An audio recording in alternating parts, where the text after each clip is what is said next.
TVI News. Oferecimento Ferreira Costa. Tudo para sua casa e construção. Na Ipibeira e Tamarineira. Baixo o estoque de sangue no IMOP. Cearenses desenvolvem respiradores. População fala sobre a flexibilização do comércio em João Pessoa. PF deflagra operação sobre hospital de campanha no Sergipe. Tudo isso é agora, no TVI News.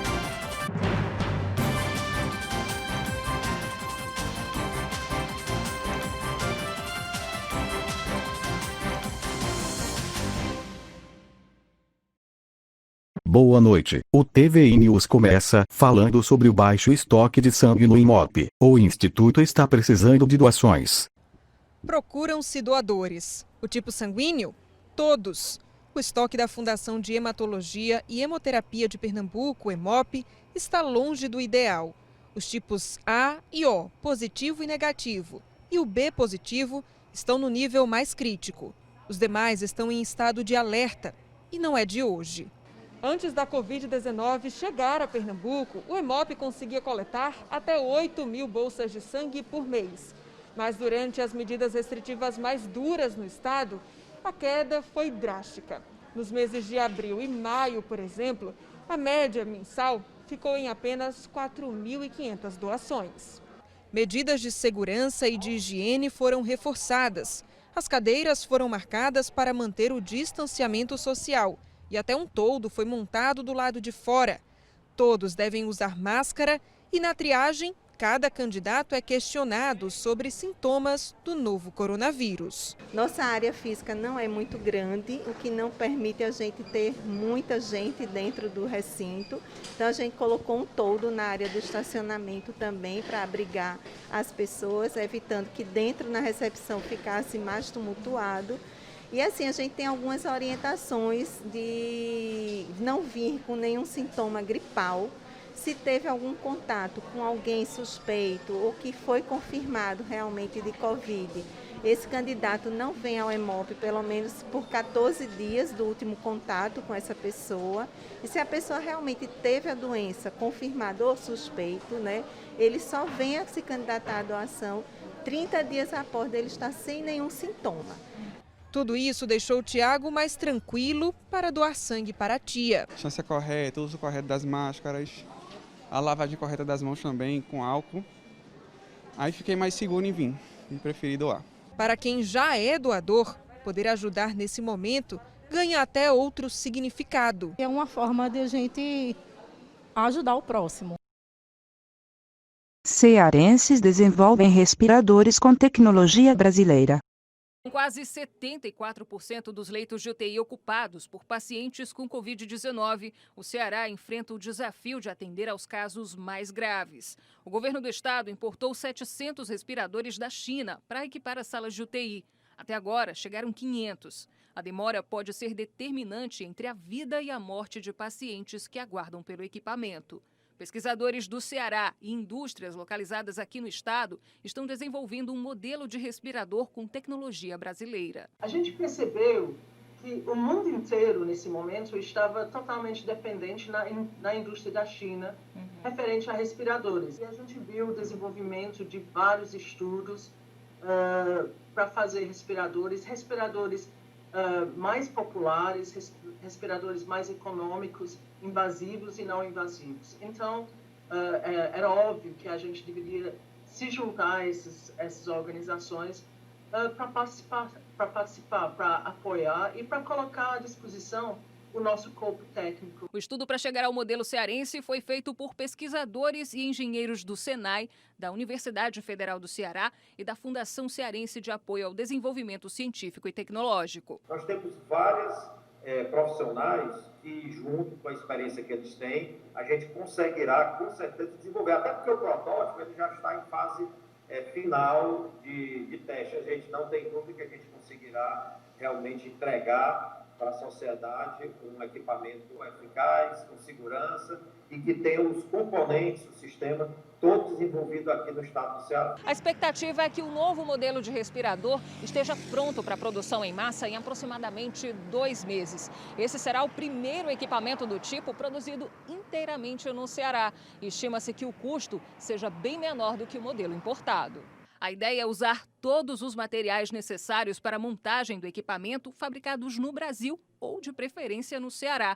Isso facilita na manutenção dos aparelhos. Assim, em caso de algum problema, a solução não precisa vir de fora do país, dando mais agilidade no processo. A gente vai movimentar a cadeia de suprimento do estado do Ceará, porque vão ser componentes e peças produzidos aqui ou quase na sua totalidade no nosso estado do Ceará, ou então alguma outra peça que virá de algum outro estado do Brasil. Os custos para o desenvolvimento dos equipamentos ainda estão sendo calculados, mas já é possível perceber as vantagens da produção no Ceará. Segundo dados que a equipe nos passou, né, o respirador hoje é aproximadamente R$30 mil. A gente entende que vai desenvolver um respirador num custo muito menor do que esse. A população de João Pessoa falou qual a opinião sobre a flexibilização do comércio na capital paraibana. O mercado de Mangabeira estava daquele jeito, gente para lá e para cá, filas nas lotéricas, idosos circulando, pelo menos estava todo mundo de máscara. Já o distanciamento, parece que a turma ainda tem dificuldade para respeitar. O retorno do transporte público proporcionou uma maior movimentação de pessoas nesse lado da cidade e o trânsito na Avenida Josefa Taveira já é similar a dias normais. Os comércios não abriram tudo aí, né? O comércio não abriu tudo, então eu acho que só deveria voltar quando o comércio abrisse. Me diz uma coisa, tudo que você tem precisado resolver na rua, você tem conseguido? Ou tem coisas que você não conseguiu porque ainda estão fechadas, não foram autorizadas a abrir? Tem coisas que ainda estão fechadas, né? Mas casos assim de farmácia, de ir ao banco, as coisas essenciais que tem que fazer, né? Isso você tem conseguido? Isso tem conseguido. E no centro a situação não está tão diferente. Aqui no Parque da Lagoa, no centro de João Pessoa, assim como em Mangabeira, a movimentação também é intensa. Isso porque praticamente todas as linhas dos ônibus que estão circulando passam por aqui. No ponto de ônibus, um fiscal higieniza as mãos dos passageiros. No chão, a sinalização para respeitar o distanciamento. Nas calçadas divididas entre ambulantes e pedestres, parece até dia normal. E a maioria das lojas permanecem fechadas, mas algumas ainda conseguem atender clientes ali pela porta mesmo. Entre as pessoas, as opiniões sobre a flexibilização gradual do isolamento social ainda é dividida. Era para já abrir diversas coisas, né? Tá faltando abrir os shoppings, né? Abrir o restante do comércio, né? Só uma parte que abriu, né? Que é essa medida gradual da prefeitura, junto com o governador, né? Eu acredito que era melhor abrir tudo de maneira correta, com higienização, com padronização. Não adianta abrir tudo e tendo aglomeração, porque bancos, supermercados e farmácias e lotéricas já existem aglomerações devido às filas. E a Polícia Federal deflagrou uma operação que investiga o Hospital de Campanha de Aracaju. A operação foi deflagrada nas primeiras horas da manhã. Agentes da Polícia Federal, com o apoio da CGU, Controladoria Geral da União, cumpriram mandados de busca e apreensão no prédio da Secretaria Municipal de Saúde de Aracaju. Computadores e documentos foram levados para a sede da PF. A operação teve como objetivo obter provas para a investigação que apura supostas irregularidades na licitação para a montagem do Hospital de Campanha de Aracaju. De acordo com a Polícia Federal, ficou constatado que houve restrição à competitividade ao certame e favorecimento à empresa contratada. Além da Secretaria de Saúde de Aracaju, também houve cumprimento de busca e apreensão na sede da empresa em Nossa Senhora do Socorro. No final da manhã, a Polícia Federal realizou uma entrevista coletiva online para detalhar a operação. O delegado Antônio José Silva apontou as irregularidades encontradas. Procedemos a uma análise preliminar da documentação e lá nós verificamos que 3 propostas incluindo a proposta vencedora, elas continham as mesmas incorreções redacionais, os mesmos erros de português, por assim dizer. Nós também verificamos que havia outras incongruências, mantivemos contato com a CGU, solicitamos o apoio, a colaboração da CGU, a fim de que fosse feito um trabalho técnico em cima daquele material. Concomitantemente, nós acionamos o setor de perícia, o setor de criminalística da Polícia Federal. Os peritos apontaram que o valor do hospital de campanha estava muito acima do que deveria ser cobrado, né? Quando nós tivemos acesso, então, a esse primeiro laudo, porque foram realizados 2 laudos, um antes da entrega efetiva do hospital e um outro após o hospital ser entregue pela empresa. Nós fizemos algumas representações ao Poder Judiciário e conseguimos alguns elementos que indicam que houve algumas irregularidades nessa contratação. Quando a gente comparou o que nos foi repassado com o que foi disponibilizado na internet, com o que a gente conseguiu por meio de medidas cautelares, a gente verificou que algumas assinaturas não coincidiam, a gente verificou que havia alguns indícios de irregularidades no termo de apostilamento, e daí surgiu a necessidade de cumprir essas buscas para saber se os servidores públicos que estavam atestando a regularidade dos serviços, por qual razão eles estavam fazendo isso. O delegado disse ainda que o processo de montagem do hospital de campanha deveria ter sido fracionado. Você tem o serviço de ar-condicionado, que no nosso entendimento ele poderia estar sendo prestado de forma autônoma por uma empresa que tivesse expertise na área. A gente tem a questão da montagem do hospital de campanha propriamente dita, então seria uma outra empresa. A gente tem a questão dos containers, que poderia ser uma outra empresa. Até o momento a gente sabe que no dia da assinatura do contrato, uma engenheira da prefeitura já estava tratando diretamente com a empresa responsável pelos containers. Então, para a gente, isso é mais um indício de que, assim, eles poderiam ter fracionado o objeto e aí ter diminuído o valor da contratação. Essa situação, ela elevou, inclusive, o custo da contratação, né? Onde nós podemos observar, principalmente em relação ao item containers, que é o item mais autônomo dos 3 mencionados, né?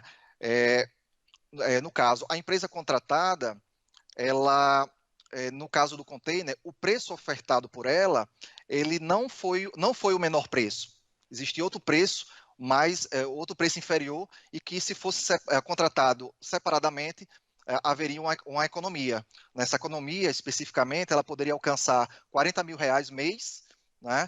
E que totalizaria um montante de R$240 mil ao longo de toda a contratação, que tem uma previsão de 6 meses. De acordo com a Procuradora da República, Eunice Dantas, a empresa vencedora do certame deveria ter sido desclassificada. Se for analisar bem os dados que a gente tem, essa empresa devia ter sido desclassificada desde o início, porque ela não apresentou os dados necessários a uma licitação. A especificação do objeto, ela desde o início foi falha, havia erros grosseiros, inclusive na contagem dos contêineres. Uma tabela dava 31, outra dava 30 contêineres. O orçamento não foi feito de forma detalhada, como é exigido, mesmo a contratação emergencial, isso não está dispensado de ter. Sobre a investigação que aponta um suposto indício de favorecimento da empresa vencedora do certame, o diretor de controle interno da Secretaria de Saúde de Aracaju foi enfático ao afirmar que não houve tal favorecimento. A Secretaria, analisando o processo, ela não detectou esse conluio, né, conforme indicado na nota. Esse conluio, esse provável conluio, ele não foi identificado pela Secretaria.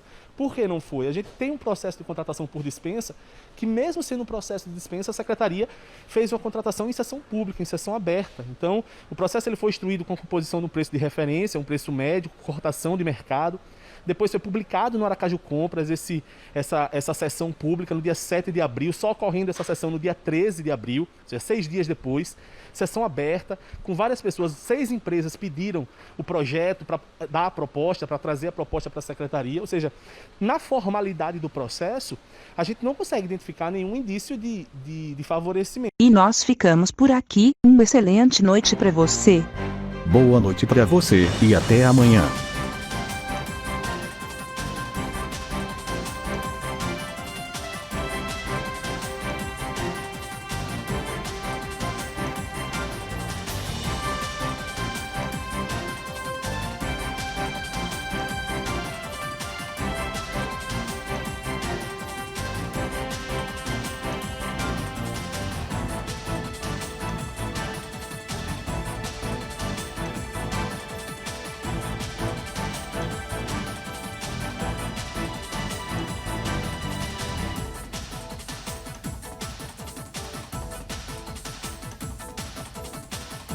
TVI News.